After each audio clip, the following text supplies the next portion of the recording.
Dragica, bivša pjevačica iste grupe Jelena Rozga, krije svoj ljubavni život ko zmija noge. Nema nekog velikog uspjeha kao solo pjevačica, ali zahvaljujući dobrom backgroundu uvijek je tu negdje.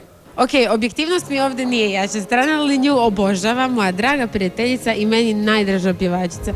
Sad ću kao Jelena biti ja objektivna. Prekrasno izgleda.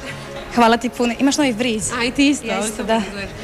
Da te pitam, tvoja pjesma Rodit ću ti kćeri sina i nakon toga Nevjeran do groba hara listama. To mi se sviđa.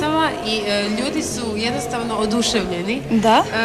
I sad čekamo tvoj album koji je prvo bio najavljen za prosinac, pa nešto za veljaču, pa sad smo već u svibnju. Ovo je sad definitivno. Album izlazi krajem 5. ili početkom 6. mjeseca. Radi se, skupljaju se pjesme, mislim, ne skupljaju se, tonči se radi, naravno. Imam jednu lijepu pjesmu koju sam snimila sam demo prije par dana, potpisuje moj menadžer Pero Kozomara, tako da krajem 5. početkom 6. planiram izaći sa novim albumom. Frizura sa frizurom, novi album, što još možemo očekivati? Farbat se neću? Farbat se neću i neću se udati. Bravo, dakle dvije koje se neće udati. I naravno u Sarajevu ćemo ti moći vidjeti to. Svakako, obećavam, vidjet ćemo se uskoro u Sarajevu i puno vas ljubim i falite mi puno. Nadam se da ja vama falim.